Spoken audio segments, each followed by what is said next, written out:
bisa dibeli para penggemar lewat situs belanja online.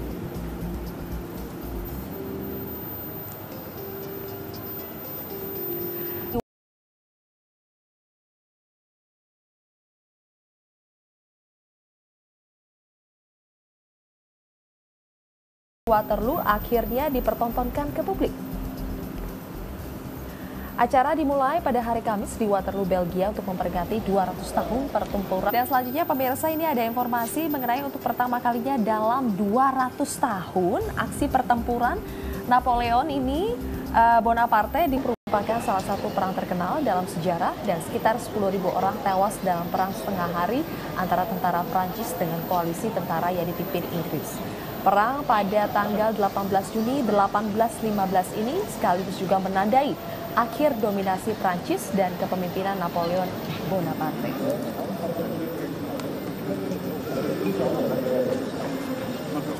Luar biasa ya untuk pertama kalinya, dan tadi kalau kita lihat ini banyak sekali tadi pemerannya. Banyak sekali pemerannya. Dan mudah-mudahan kita juga bisa mencontoh gaya pemimpinan dari bangsa kita sendiri ya. Kita harapkan tadi kalau sesuai dengan topik kita tadi, muncul pemimpin-pemimpin baru, pemerintahan Jokowi JK juga bisa banyak menunjukkan sesuatu yang berguna, sesuatu yang betul-betul bisa didorong lagi kinerja para menterinya ya. Akhirnya ada kebanggaan ya dari martabat bangsa kita. Ya, dan informasi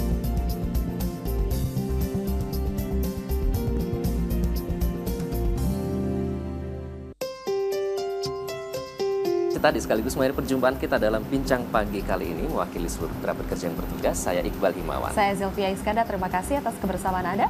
Sampai jumpa. Gerakan Duta 1000 Hari Pertama Kehidupan resmi dideklarasikan pada Minggu 14 Juni 2015. Bertempat di Gedung Pusat Kesehatan Ibu dan Anak Kiara RSCM Jakarta Pusat, gerakan yang dimotori oleh IDAI, POGI, IBI, PDGMI, Sari Husada dan PKPU ini merupakan bentuk penggalangan secara sinergis dari berbagai pemangku kepentingan dalam upaya melakukan edukasi berjenjang mengenai pentingnya 1000 HPK.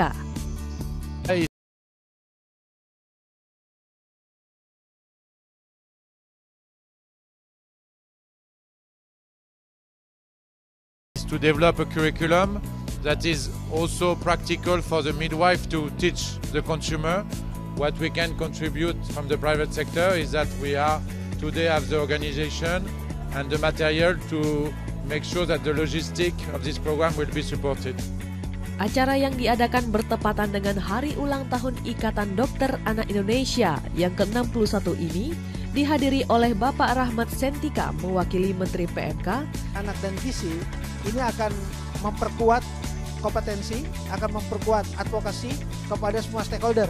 Di sini kami mempersiapkan para bidan sebagai pengelola kegiatan 1000 hari pertama kehidupan di tingkat posyandu, di tingkat desa, nanti yang akan dikembangkan di kemudian hari.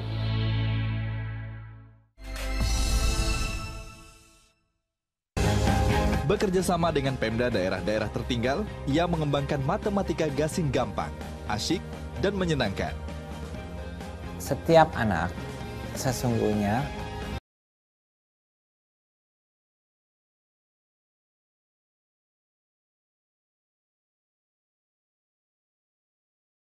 Yohanes Surya, hari ini jam 9:30 pagi.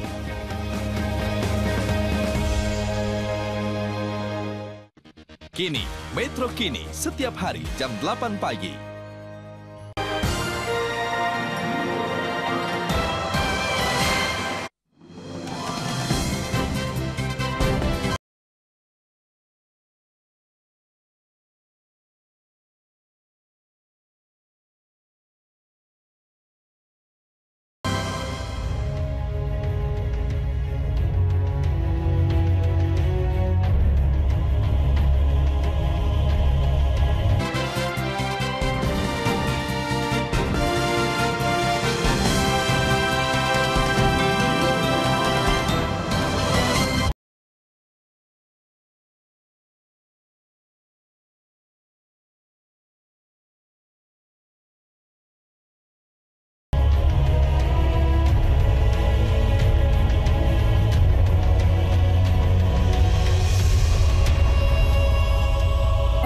menangkap 8 tersangka penipuan yang menggunakan nama pejabat untuk menipu korbannya.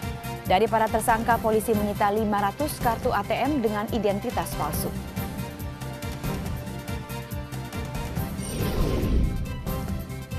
Polres Jakarta Utara menggagalkan penyelundupan 16 kg narkoba jenis sabu yang disembunyikan dalam peralatan pijit refleksi kaki. Sabu seberat 16 kg dengan nilai 4 miliar rupiah ini disita dalam penggerebekan di kawasan Penjaringan, Jakarta Utara.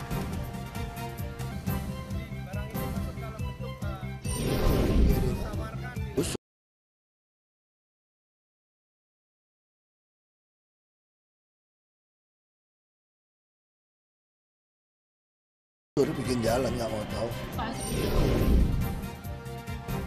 Sedikitnya 5 orang tewas setelah sebuah bus jatuh ke sungai di wilayah Changsha, Tiongkok. Insiden terjadi karena bus berpenumpang ini berusaha menghindari truk dari arah berlawanan dengan kecepatan tinggi.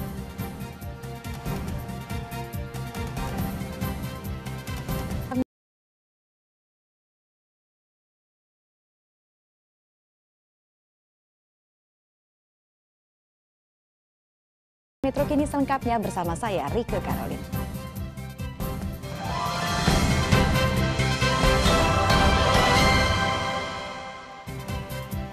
Halo pemirsa, bagaimana kabar Anda? Senang sekali kita kembali berjumpa dalam Metro Kini. Sekelima berita utama telah kami hadirkan di awal program. Segera kita jelaskan. Alat bukti dalam berkas perkara pembunuhan Angelin. Bercak darah dan sidik jari akan diperiksa melalui laboratorium forensik. Kepala Pusat Indonesia Automatic Fingerprint Identification atau INAFIS Bareskrim Mabes Polri, Brigjen Pol Bekti Suhartono mengatakan banyak temuan baru yang belum dikembangkan sehingga olah TKP akan terus dilakukan. Untuk sementara kita dapati bercak darah juga, tapi kita kan belum tahu apakah bercak darah terkait korban atau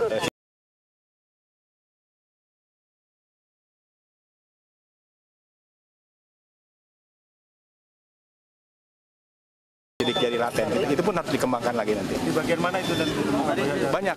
Pokoknya kita akan periksa seluruhnya. Yang belum. Termasuk yang baru, Pak. Ya, banyak yang baru yang belum sempat dikembangkan oleh tim yang lama. Sementara itu, kakak angkat Angelin, Yvonne, kembali mendatangi Polresta Denpasar, didampingi oleh tim kuasa hukum.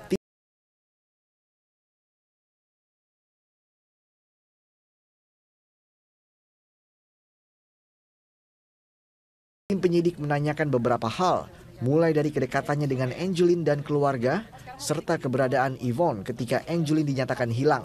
Tim penyidik ibu kandungnya untuk menjalani pemeriksaan dengan penyidik. Dalam pemeriksaan yang berlangsung selama 1,5 jam, Yvonne menyatakan menunggu hampir 2 jam di Polda Bali, 2 anak Margaret, Yvonne dan Christine dilarang menemui ibunya karena alasan tim penyidik sedang rapat. 2 kakak angkat Angelin ini pun mengaku kecewa karena merasa telah meminta izin untuk bertemu ibundanya sehari sebelumnya kepada Direktorat Reserse Kriminal Umum. Menurut kuasa hukum keluarga, meski telah menjadi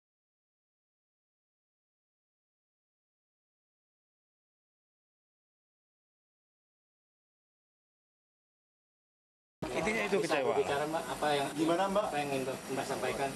Kami kecewa. Saya mau ketemu ibu saya. Tersangka atas kasus penelantaran anak, 2 anak kandungnya tetap memiliki hak untuk bertemu dengan Margaret. Waktu besuk yang sekarang tidak diizinkan. Alasannya Pak? Justru karena kami tidak menemukan alasan yang tepat secara hukum, kami menganggap ini ada pelanggaran hak asasi. Kita ke informasi lain, pemirsa. Presiden Joko Widodo mengambil sikap tegas menolak rencana revisi terhadap Undang-Undang Nomor 30 Tahun 2002 tentang KPK. Penegasan Presiden disampaikan dalam rapat terbatas di Istana Kepresidenan. Hadir dalam rapat tersebut antara lain Ketua KPK Taufikur Rahman melemahkan